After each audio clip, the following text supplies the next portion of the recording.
huge difference to value. Now, the large study I mentioned was this International Property Database study, for which 10% of their properties are heritage listed, a European study, and $75 billion of property which was studied over 18 years. So sizable, 10% of those properties, these are commercial properties, investment properties, do have a heritage listing associated with them and are operating properties. They've probably always been operating as commercial office space or other institutional property. So the properties might have been built in the, throughout the 19th century and have been in continuous occupation since that time. Question arise of the limitations of the studies are that the age of the studies is substantially, a lot of them are fairly old as opposed to fairly new. They may be considered to lack statistical rigor. The consideration of the prevalence of, sorry about this, non-transactional value, the fact that they haven't been relating to sales. So the proxies have been generated to identify what the values are. Because, of course, properties, if you're taking a sale as an absolute measure of a property's market value, then most of these properties being, a lot of heritage property is not transacted often, and so the value which is ascribed is one which may be some sort of shadow pricing or opportunity cost or a book value. So not necessarily a market measure which could be deemed to be more comparable to other transactions. Of course, a variation from one jurisdiction to another as to what heritage actually comprises and the degree of the controls, again, creates a lack of the ability to compare directly. A lot of the studies, too, have been focused in the area of residential property, so again, not a large stock of consideration for non-residential property. I'm not too sure myself whether when we're talking about commercial property, we're talking about office property, or we're talking about property which is non-residential or non-industrial. I don't know. So, oh, we're talking about offices, are we? Well, we should call them offices and not call them commercial property then, shouldn't we? Right, so that's telling you. So, if we're talking about offices, then so where do things like post offices go into those? Because there's not really offices, and libraries and that sort of. Okay, never mind. Right, okay.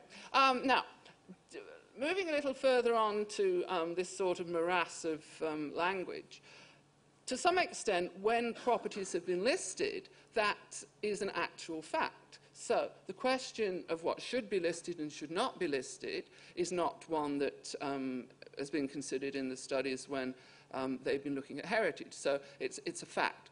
Properties that are listed can be treated as being definite and clear. So we have something which is a focus. The next question relating to identification of heritage value, of course, is something which is very complicated. I'll look at that a little more in a moment. The other thing which we are right in the middle of now is identifying what we mean by sustainability and how we are going to measure it. I mean, as I say in a moment, that's the biggest issue we have currently internationally. I mean, we have no defined identification, we have no common language. Not unusual at the stage of development of any area of interest which is evolving. You have to have new language with that. The new language has to be common to the different users, and often is not, as it's evolving. People may say the same thing and mean something different. So we haven't come to a common lexicon, nationally nor internationally, so that's something of a challenge. And then this old, well, for people who are involved with valuation, commercial property valuation, sorry, office property valuation, the question of what value is terribly, terribly difficult. How are you going to identify value? In a commercial context, we are talking about that thing with a dollar sign in front of it, so that is the measure. There's nothing more than that. But market value is very precisely defined.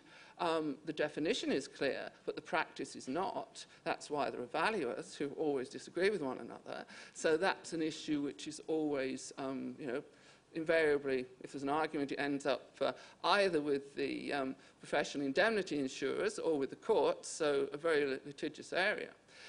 We need to possibly think, in the context of many statutory owners, of concepts relating to statutory value, also of assets whose use is not flexible, concepts of those. Similarly, we have issues associated with values to owners as opposed to values to investors or to tenants, to the community. All these are different aspects of value which are very difficult to identify, never mind to measure. The other thing, of course, is the access to information. Nobody will often want to tell you things that they reckon are none of your business, quite reasonably, I suppose. Okay. Benefits of heritage. I'm sure many of you will be far more familiar and involved with what heritage values mean. Excuse me.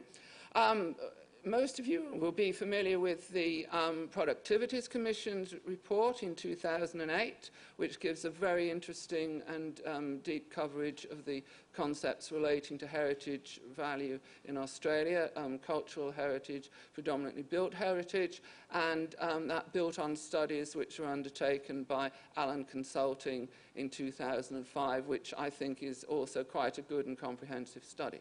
Again, value, is it to owner? Aesthetic, use benefits, depending on whether it's relating to home, work, play, amenity, economic and financial. All these affect value, their place. We're talking about offices where people work, and how do you ascribe value? You know, is it value in exchange? Is it value in occupation? Are we just looking at economic and financial value?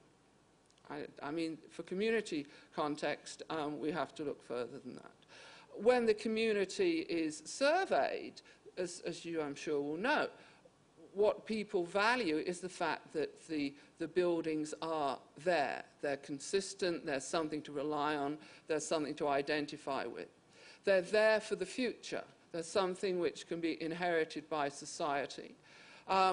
Also, because they're there, you may choose to visit, to benefit from the attributes of the place or not. The choice is yours. You have that option. Education, very strong themes for children, for the role of buildings in use. And this is where, in urban context, for commercial context, there's that sort of sense of depth, of continuity, of identification in the long term. And of course, context of streetscape, and not to be ignored is the role of tourism. So buildings which are used for commercial purposes have also, sometimes in alternate use, strong attractions for a different use benefiting tourism. So that's something which needs to be